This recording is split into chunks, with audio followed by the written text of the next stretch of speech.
Hello friends, welcome to my channel. இப்போ வந்து மல்லி சீரியலில் இப்போ வரைக்குமே வந்து பார்த்திங்கன்னா என்னதான் மல்லிக்கு பிரச்சனைகள் வந்தாலும் வந்துட்டு அதை எதிர்நோக்கி தான் வந்துட்டு அவங்க ஒரு அடியும் வந்து எடுத்து வைக்கிறாங்கன்னே சொல்லலாம்.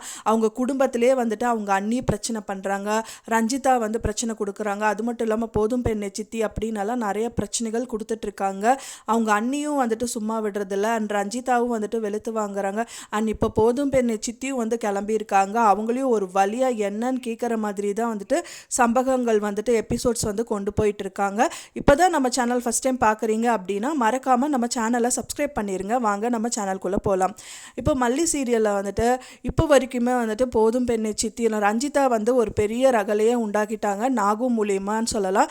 நாகு கிட்ட வந்து அவங்களோட உண்மை எல்லாமே சொல்ல வரப்போக விஜய் வந்து ரஞ்சிதா கிட்டேயே டைரெக்டாக கேட்குறாங்க. அப்போ தான் அவங்க வந்து ஒரு லெட்டர் எடுத்து காமிக்கிறாங்க. அதுவும் வந்து மல்லி எழுதுறதா வந்து தெரிய வருது.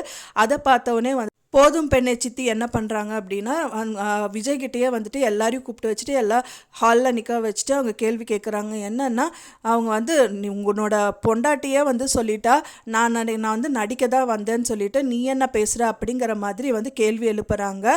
அதுக்கு வந்து அவங்க மல்லி வந்து செம்மையாக ஒரு பதிலடி கொடுக்குறாங்கன்னே சொல்லலாம் போதும் பெண்ணை சித்திக்கு.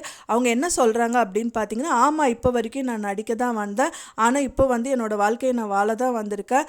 இப்போ என்னதான் ஏதோ ஒரு முயற்சி பண்ணி என்னை வெளியில் அனுப்பணும்னு நினச்சாலும் நான் அந்த வீட்டை விட்டு வெளியில் போக மாட்டேன் அப்படிங்கிற மாதிரி தான் வந்து சொல்கிறாங்க.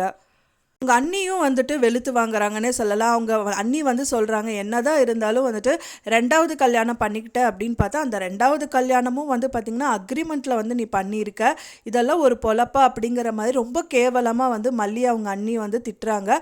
அதை பார்த்தோன்னே மல்லி வந்து பொறுத்துக்க முடியாமல் இதோடு நிறுத்திக்கோங்க, அவ்வளோதான், தயவு செஞ்சு போயிடுங்க அப்படிங்கிற மாதிரி வந்துட்டு வார்த்தைகள் விடுறாங்க.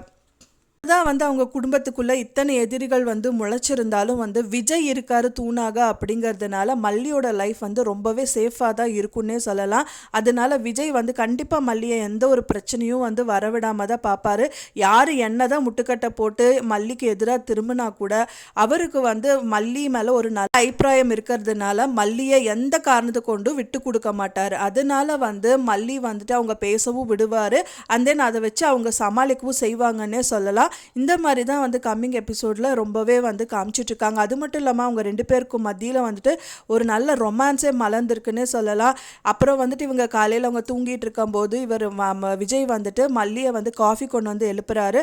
அதை பார்த்தோன்னே விஜய், என்ன விஜய் நீங்கள் எனக்காக இப்படியெல்லாம் பண்ணுறீங்க அப்படின்னா நீ என் குடும்பத்துக்காக இவ்வளோ பண்ணுற இல்லை அப்படின்றாரு. அது மட்டும் இல்லாமல் வந்து பார்த்திங்கன்னா நானே நாளைக்கு ஆக்சிடென்ட் ஆகிட்டாலும் அப்போ நீ என்னை பார்த்துக்க மாட்டேங்கும்போது அவங்க வந்து அவங்க வாயை பொத்துறாங்க. அவங்க ரொம்ப க்ளோஸாக போயிட்டு விஜயோட வாயை பொத்துறாங்க. அந்த மாதிரி நிறைய ரொமான்ஸும் என்னதான் பிரச்சனைகள் இருந்தாலும் அவங்க எப்படியும் வந்து ஒருத்தர் விட்டு கொடுக்க மாட்டாங்க அப்படிங்கிற மாதிரி தான் வந்து கதைகள் அவங்கள செம்மையாக எடுத்துகிட்டு இருக்காங்க. நீங்கள் வந்து எப்படி நடந்தால் நல்லாயிருக்கும், இன்னும் எப்படி போனால் நல்லாயிருக்கும், நடக்க போகுது அப்படின்னு சொல்லிட்டு எனக்கு மறக்காமல் கமெண்டில் ஷேர் பண்ணுங்கள் ஃப்ரெண்ட்ஸ். நான் சொன்ன இந்த தகவல் உங்களுக்கு பிடிச்சிருந்தா மறக்காமல் லைக் பண்ணுங்கள், ஷேர் பண்ணுங்கள், கமெண்ட் பண்ணுங்கள். மேலும் இன்னொரு சீரியல் அப்டேட்டோட உங்களை நெக்ஸ்ட் மீட் பண்ணுறேன் ஃப்ரெண்ட்ஸ். தேங்க்ஸ் ஃபார் வாட்சிங் மை வீடியோ ஃப்ரெண்ட்ஸ். நெக்ஸ்ட் வீடியோவில் பார்க்கலாம்.